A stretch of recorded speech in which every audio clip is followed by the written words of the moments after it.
Who is like our God? And who shall we compare him to?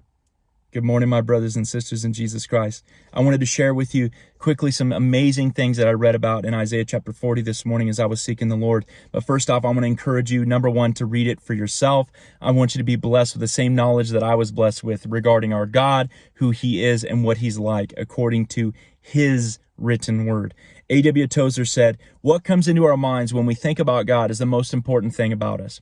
Worship is pure or base as the worshiper entertains high or low thoughts of God." Man, he couldn't be more correct there. For this reason, he continues, the gravest question before the church is always God himself, and the most portentous fact about any man is not what he at any given time may say or do, but what he in his deep heart conceives God to be like. Amen. I agree with him. We must have an accurate view of God, not one of our imagination, but rather our view and understanding of God must be built upon what is written within his word. Proverbs 9:10 says, "The fear of the Lord is the beginning of wisdom, and the knowledge of the holy is understanding." So God, to fear God, that is true wisdom, but to have a knowledge of the Holy One, that is true understanding. In my reading this morning of Isaiah chapter 40, got a couple highlights for you. Within verse 12, it says that God has measured all the water in the hollow of his hand. That is crazy. He has measured the heaven with the span. The universe itself, God's got a measure for it. God has calculated the dust of the earth. Every piece of dust, God has it measured. That's amazing. God has weighed the mountains in the scales and the hills in his balance. God knows every hill, every mountain. He knows them by their weight.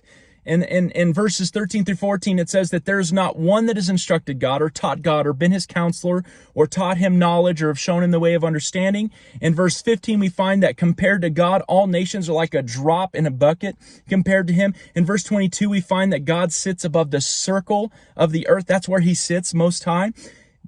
We also find out that he dwells on high and that he's the creator of all things. According to verse 26, God also brings out the sun, the moon, and the stars by their number, and he calls them by their name, right? In the greatness of his might and the strength of his power, not one is missing. Every single star. I couldn't even imagine to even try to count how many stars there are. God knows them by number and he knows them by name.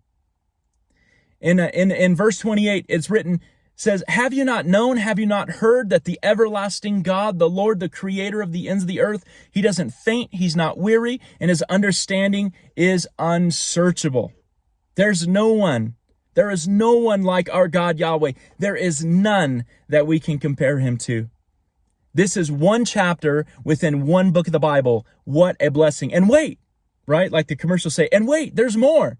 A whole lot more, a whole 65 books more, right? Within the Bible, 66 total, but 65 books more after the book of Isaiah.